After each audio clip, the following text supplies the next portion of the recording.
All right, welcome back. It is the Vegas Take, Sharp and Shapiro. So glad you could join us. By the way, coming up here in just a few minutes, world's fastest magician, Hans Kloek, will be joining us. I know this is going to be interesting. We're also I feel the need. That's right. The need for speed. That's right. So we're going to give away some tickets, too. So this is going to be a lot of fun. Not every day you get to meet world's fastest magician. By the way, he's performing on the Las Vegas Strip as a headliner. Coming up tomorrow, this is going to be a lot of fun. Okay? A lot of fun. Pat Cassell's going to be joining us in studio. He leans to the right, so we're going to get into some good conversation. So it'll be 2 against 1, JD and Pat Cassell versus me, but that's fine. I'm a fighter, just like Michael Avenatti. And Pat's a solid guest, too. Yes. Yeah. Michael Avenatti will be joining us in hour number 2, and his very special guest who's going to be coming in the ring with Michael, none other than Tom Arnold. That's right. Everybody knows who Tom Arnold is. So they'll be joining us in hour number 2 tomorrow. Avenatti and Arnold on at the same time. Sounds like a good law firm, right? Avenatti and Arnold. And in hour number 3 tomorrow, Sandy Van from the Van Law Firm. So a slam jam-packed show for you lined up. Bernie Fratto will be joining us on Thursday, along with Mike Babcock from TMZ Sports. And on Friday, the guys from WOW, the Vegas Spectacular, will be joining us as well. And we need to fit in Mr. X. That's right. At some point. For those of you who don't know what we still don't know his name, do we? It's still a mystery. For those of you who don't know what JD is talking about, I would imagine some of you don't. Mr. X sent me a text today and said, why am I not on the show right now? Okay, well, why don't we tell our listeners who Mr. X is, because nobody knows what you're talking about. How is the cat not out of the bag? The guy's been on the show like 3 or 4 times, twice. right? Mr. X is a longtime Hollywood producer who happens to be on the right, a Trump supporter. He's afraid to give out his name on the air, but he gives us kind of the hypocrisy of what's going on in Hollywood in fear of losing his job because he is a Trump supporter. So it's really an interesting perspective. So I agree, JD. We certainly have to have him join us. And always enjoy having him on the show, giving us his perspective. By the way, speaking of perspectives, Eric Dickerson is an NFL legend, right, who played for the Colts for partially of his career.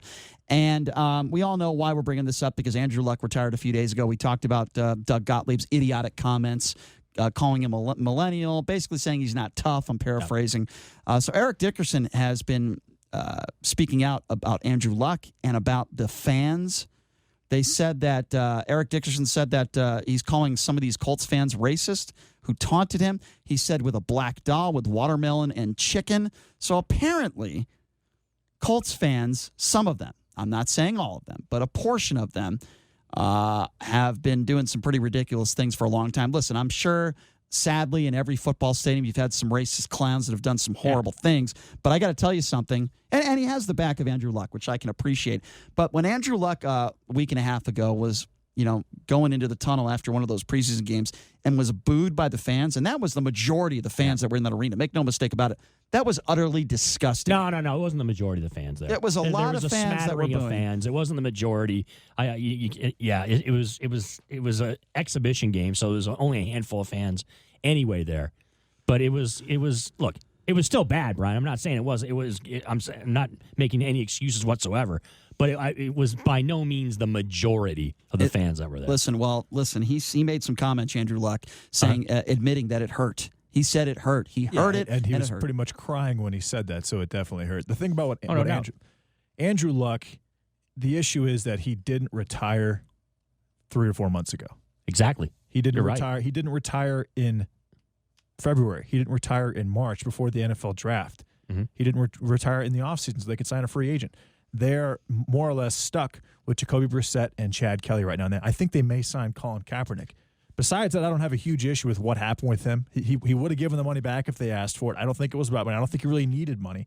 I think that he literally was just in constant pain. But the only issue I have, and I don't think he's a millennial pussy or anything like Doug Gottlieb does, but the only issue that I have is it wasn't the most timely of decisions because NFL season is 2 weeks away. Mm-hmm. Wussy. You meant to say wussy. I meant to say wussy. And your sentiment is shared, JD, by a lot of Colts fans and probably people in the Colts organization, right? That the timing was bad, okay?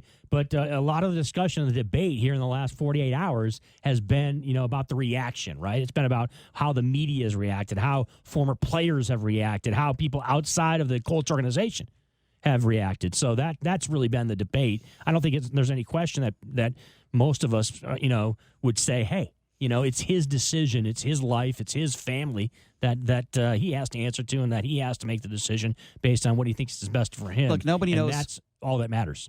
There's nothing wrong with having opinions, but the problem I have with what Doug Golttlieb said is, first of all, I've always said this about him, and I'll say it again. Wrong. Yeah. I think he's a one-trick pony. I think he's a college basketball analyst. He knows college basketball inside and out. He's a former D1 player.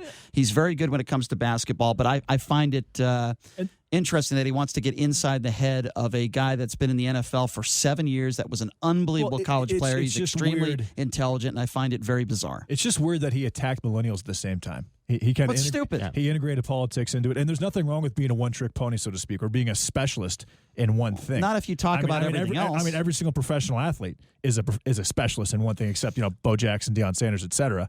But he had no reason to attack Andrew Luck the way he did. Well, Troy Aikman, the Hall of Famer, went after him on social media really hard. And keep in mind, Troy Aikman and Doug Golttlieb work for the same network, okay?